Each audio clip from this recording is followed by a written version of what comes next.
Bismillahirrahmanirrahim. Alhamdulillah wassalatu wassalamu ala sayyidina Rasulillah Muhammad bin Abdullah wa ala alihi wa sahbihi wa mawalah wa la hawla wa la quwwata illa billah.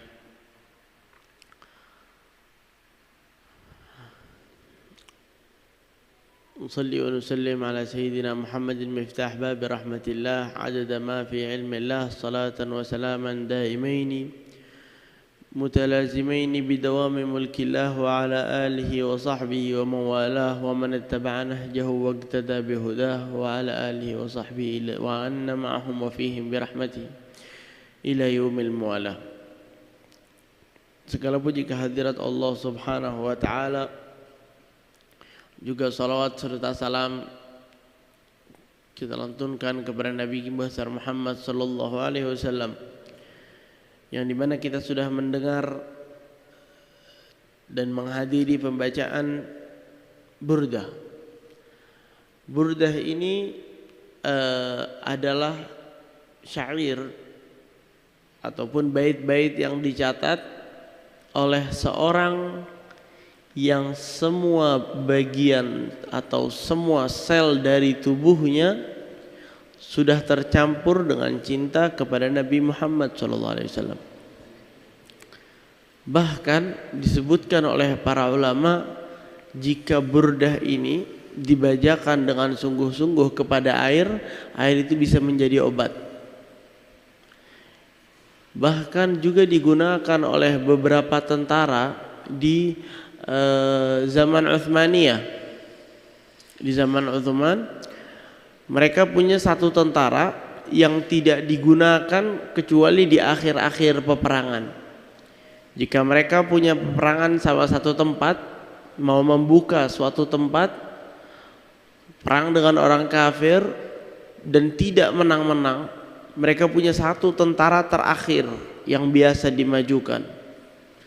Dan di bendera tentara tersebut dicatatkan satu bait di sini, yaitu wa man takun bi rasulillahi nusratuhu in talgahul usdu fi ajamiha tajimi, yang artinya adalah, dan siapapun yang dengan Nabi Muhammad sallallahu alaihi wasallam atau siapapun yang Nabi Muhammad adalah penolongnya, jika dia bertemu dengan para singa di kandang-kandang mereka, mereka akan memenangi peperangan tersebut. Maka tentara itu, panji ataupun bendera itu tidak pernah masuk ke peperangan manapun kecuali pasti menang. Hanya dengan satu bait, hanya dengan beberapa kosakata dari burdah yang sangat mulia ini. Bagaimana kita mendengarnya, kita membacanya, apalagi yang rutin datang dan mendengar dan membaca, apa yang akan tergerak di hati kita? Seorang yang membaca ataupun yang mengarang ini, seperti yang tadi saya bilang di awal, tidak mencatatnya, tidak membuatnya kecuali penuh dengan cinta.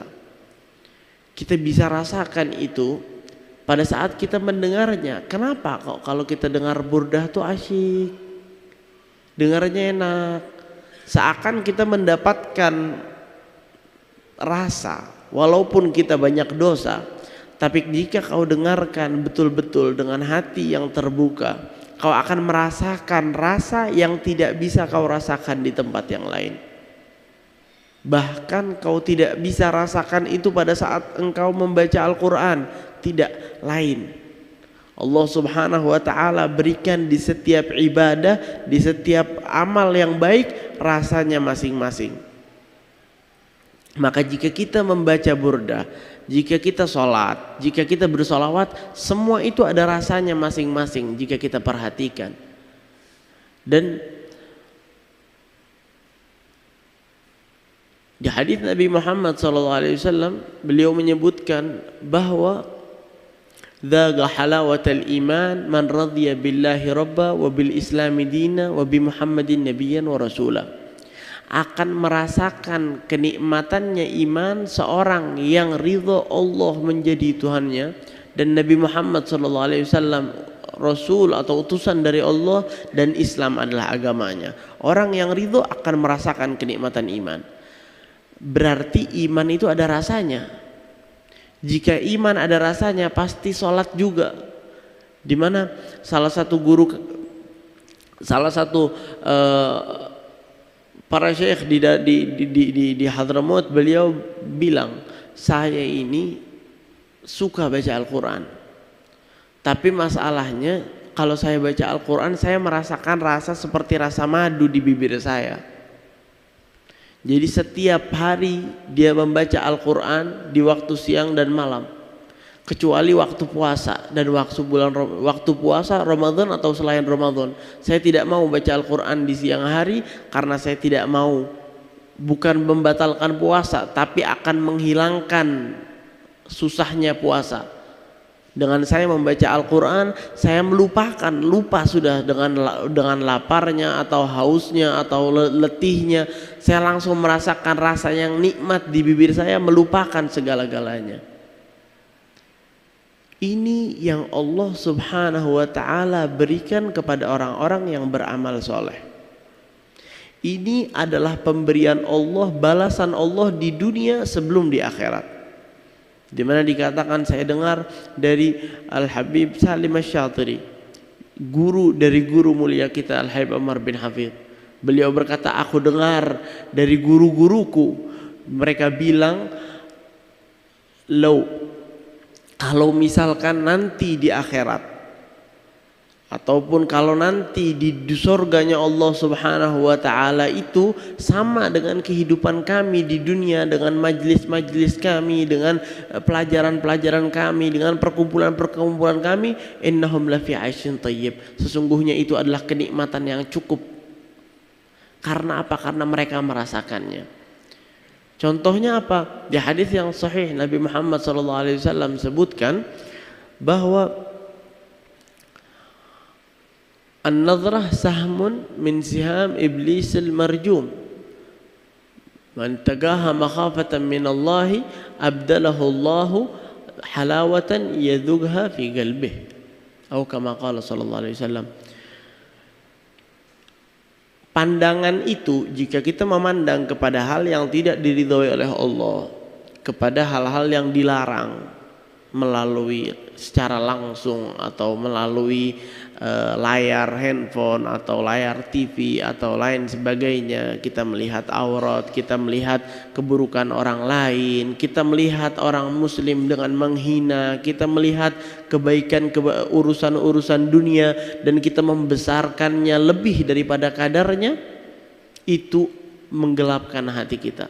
Kata Rasulullah SAW, sahmun masmum min siham iblis al-marjum.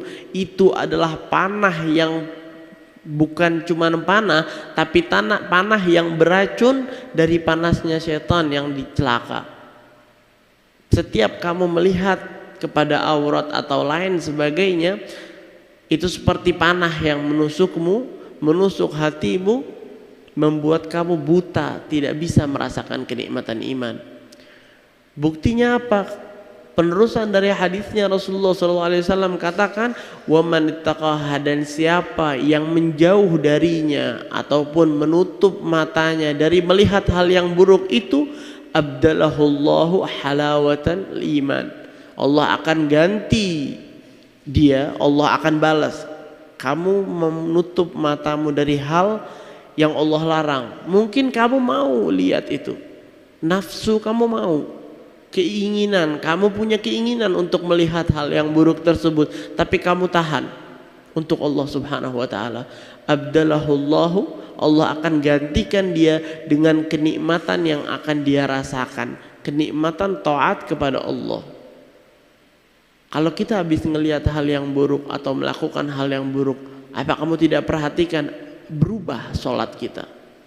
Kalau kita sudah lama menjauhi hal-hal maksiat, kita lama menjauhi hal-hal yang buruk, kita hadir ke majelis taklim, rasanya kenikmatan dan kesejahteraan yang tidak setara.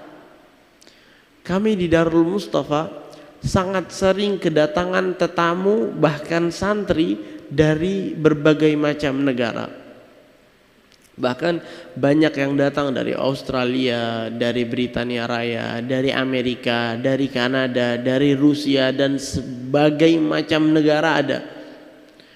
Mereka berdiri setiap malam Jumat sampai setiap malam Jumat guru mulia kita Al-Habib Umar bin Hafidh memerintah salah satu dari mereka, dari orang-orang yang jauh dari orang-orang barat, untuk berdiri ceramah, memberikan cerita kepada orang-orang yang hadir, cerita keislaman mereka, bagaimana mereka mengenal Islam dan lain sebagainya. Inti dari itu semua adalah mereka selalu, omongan mereka terikat bahwa kami tinggal di negeri yang sangat maju, kami tinggal di tempat yang sangat mewah, kami tinggal dari negara-negara yang sangat besar, yang sangat megah. Tapi kenikmatan yang kita rasakan di kota Tarim, di kota Hadramaut, tidak ada di negeri-negeri itu. Tidak ada. Bahkan saya mengenal satu orang yang dia sempat hadir di zaman Al-Habib Munzir, dia sempat hadir ceramah di Monas. Dia ini salah satu orang pembisnis di negerinya di Australia. Mengenal Habib Umar, dia menganut agama Islam. Setelah itu dia pergi ke Tarim, ke Hadramaut. Tinggal di sana beberapa lama dengan istrinya. Istrinya tidak kuat karena di Tarim itu, di Hadramaut itu listrik sering mati lampu. Cuacanya panas. Kadang urusan-urusan pokok seperti gas atau lain sebagainya kadang suka ada, kadang tidak ada. Banyak masalah-masalah ekonomi yang ada di sana. Tambah hawa terik, panas matahari dan lain sebagainya, dan juga kurangnya internet, kurangnya banyak hal, banyak kekurangan yang ada di sana. Istrinya tidak kuat, bilang ke suaminya, mungkin kalau bahasa Indonesia dibilang begini, "Bang, saya ini nggak kuat tinggal di Tarim ini, panas, listrik suka mati, mau kemana-mana nggak ada angkutan yang benar." Cerita dia masalah-masalahnya, ya seperti kebanyakan perempuan. Suaminya bilang, "Tapi di sana kita tidak akan merasakan apa yang kita rasakan di Tarim ini." Dijawab lagi oleh perempuannya, "Kita ini di Australia orang kaya, kamu punya bisnis banyak di sana, kamu akan hidup enak di sana, kenapa kamu mau hidup di Tarim ini?" Suaminya bilang, "Saya sudah nyaman di Tarim, saya dekat sama Habib Umar, mau apa saya dari sana?" Akhirnya cekcok masalah, istrinya bilang, "Ya sudah, kalau kamu mau di sini, ceraikan saya." Suaminya bilang, "Kamu satu perempuan dan masih banyak perempuan lain. Kalau aku balik ke sana, aku kembali kepada kehidupanku yang awal. Aku tidak akan bisa lagi merasakan apa yang kurasakan di sini. Dekatnya dengan orang-orang yang baik, tinggal di tempat yang baik, tempat yang dipenuhi dengan orang-orang soleh. Pergi kamu." Pergilah istrinya kembali ke negerinya Australia, dan semua hartanya yang ada di Australia diberikan kepada istrinya. Dia tinggal di Tarim. Dia masih sampai sekarang tinggal di Tarim. Saya sering melihat dia membawakan makanan di rumah Habib Umar, membantu-bantu di sana. Bayangkan seorang yang kehidupannya penuh dikelilingi dengan segala bentuk nikmat, di negeri yang maju, dikelilingi orang-orang yang berkelas atau lain sebagainya, atau semua yang ada di bayanganmu dari kenikmatan dunia itu apa saja, mobil yang mewah, rumah yang besar atau lain sebagainya, itu semua dimiliki sama dia, ditinggalkan karena dia sudah merasakan sesuatu yang lebih enak lagi. Kalau kita makan satu makanan yang kita kira itu makanan paling enak, setelah kita nyobain makanan yang lebih enak, ini turun derajatnya. Pada saat kita merasakan kenikmatan yang terikat dengan Allah Subhanahu wa taala, kenikmatan akhirat, kenikmatan dunia hilang. Hilang rasanya. Di mana disebutkan oleh guru mulia kita Al-Habib Umar bin Hafidh, suatu hari beliau pernah menceritakan bahwa contohnya ahli dunia dan ahli akhirat itu seperti salah satu dari kita dengan anak kecil. Kalau kita datang ke anak kecil, kita pilihkan dia antara kunci rumah atau kunci mobil sama satu kantong plastik berisi es krim sama permen sama lain sebagainya. Dia akan pilih mana? Rumah apa permen? Dia bakal milih permen. Kenapa? Dia nggak tertarik sama rumah. Buat apa? Permen. Begini. Itu otaknya anak kecil. Kita sebagai orang dewasa bilang, oh mereka ini bodoh. Dia tidak bisa berpikir dengan benar. Emang karena seperti itu cara pikirnya. Setelah dia naik, dia lebih ada hal-hal yang baru yang dia rasakan.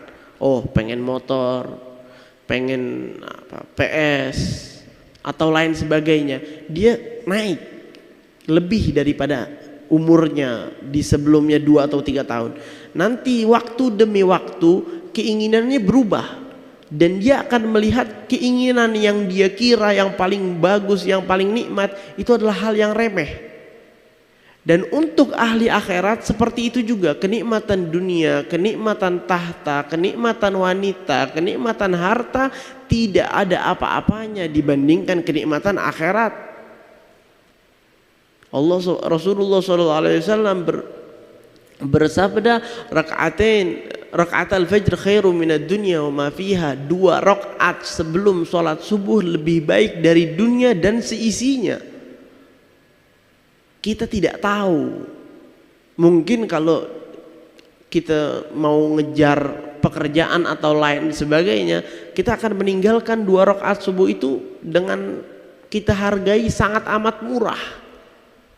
Dengan mengejar sepeser, 2 peser kita tinggalkan itu atau karena malas atau lain sebagainya. Saya bukan berbicara memberikan kalian nasihat, saya menasihati diri saya juga. Saya bukan manusia yang sempurna. Dimana kita kadang tidak merasakan kenikmatan yang sungguhnya Allah simpan dalam taat kepada Allah.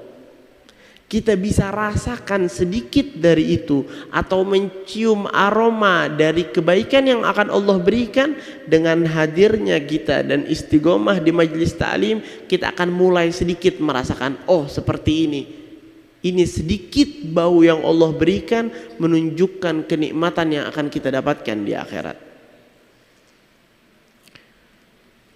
Maka hadirin hadirat yang dirahmati oleh Allah Subhanahu wa taala, kita harus mengetahui dan harus belajar sedikit demi sedikit memahami kehidupan di dunia ini dengan sebenarnya.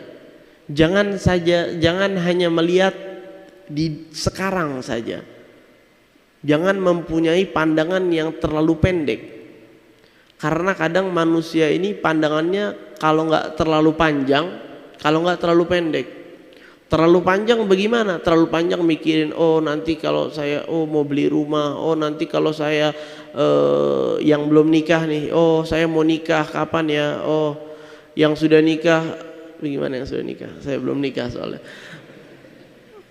Tahu sendirilah, semua punya hajat-hajatnya masing-masing, semua punya pemikiran masing-masing, semua memikirkan jalan hidup masing-masing. Tapi ketahuilah, kamu hidup sampai kapan? Kamu tidak tahu, mungkin ini malam terakhirmu. Mungkin besok kamu tidak ketemu pagi lagi. Atau mungkin besok pagi itu pagi terakhirmu. Kamu tidak bisa melihat malam lagi. Kamu tidak tahu itu. Fikirkan tentang hari akhirat. Fikirkan mau sama siapa di akhirat. Fikirkan jika kenikmatan di dunia ini, kamu hidup di dunia seenak-enaknya, nanti di akhirat mau bagaimana? Maka Rasulullah SAW bersabda, al-kayyis man dana nafsahu wa amila lima ba'dal maut. Orang yang sebenar-benarnya cerdas adalah orang yang menahan dirinya wa amila lima ba'dal maut, dan beramal untuk untuk setelah wafatnya dia. Contohnya gimana? Kalau di dunia saja, kita jangan pergi ke akhirat dulu. Contoh di dunia, orang yang cerdas, orang yang bekerja dan menabung untuk misalkan untuk umur lanjutnya dia, biar nanti kalau dia sudah tua, dia sudah punya harta untuk hidup dengan nyaman. Uang hari tua kata mereka. Ini disebut orang yang cerdas, orang yang tahu tentang masalah ekonomi atau keuangan. Tapi Nabi Muhammad bilang bukan begitu. Orang yang cerdas beramal untuk hari akhirat dan setelah kematian dia. Karena setelah kematian kamu tidak bisa lagi beramal, kamu tidak bisa lagi sholat, tidak bisa lagi salawat sama Nabi Muhammad SAW. Jika tidak salawat di dunia, jika kita tidak mengubah diri kita di dunia, kita tidak akan bisa lakukan apapun di akhirat. Maka di akhirat semua terbelah kedua orang, antara orang-orang yang menyesal atas apa yang dia perbuat dan tidak ada manfaatnya penyesalan dia, antara orang-orang yang gembira dengan kedudukan mereka yang mulia di sisi Allah Subhanahu wa taala dan Rasulnya. Maka hadirin hadirat yang dirahmati oleh Allah Subhanahu wa taala, mulailah berkenalan, mulailah pelajari bagaimana kita bisa mendekat kepada Allah Subhanahu wa taala dan memandang kepada dunia ini dengan cara pandang yang benar, dengan cara pandang yang lebih baik.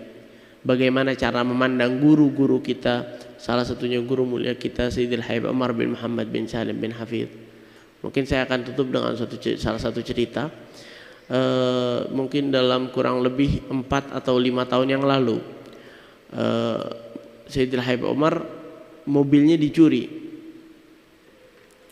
Waktu beliau keluar dari Darul Mustafa, satu orang takut mau ngomong, bilang, Sayyidi, saya rasturigat, Habib mobilnya tercuri. Langsung Habib Umar kaget. Kif hal Tahir? Tahir apa kabarnya? Supirnya Habib Umar namanya Tahir. Tahir apa kabarnya? Alhamdulillah Tahir sehat Habib. Oh ya udah, jalan. Ada Tahir juga di sini. Bukan Tahir yang ini tapi Tahir yang sana. Tahir sehat Habib. Oh ya udah, jalan beliau. Habis kabar itu tersebar di mana-mana,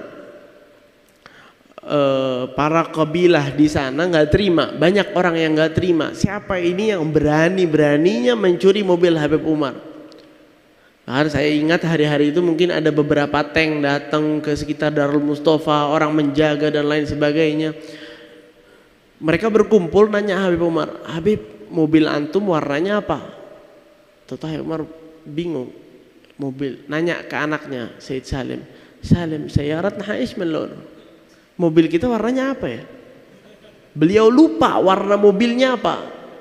Kita mungkin kalau ditanya warna mobil kita warna mobil masa depan aja kita udah pikirin, tapi mereka melupakan bahkan warna mobilnya. Dia lupa, mobilnya dicuri, warna mobilnya dia lupa.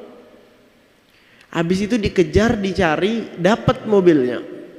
Waktu dibalikin, orang yang membawa balik mobil Habib Umar ini, tadinya Habib Umar mau bilang ke dia, ya udah mobilnya hadiah buat ente aja.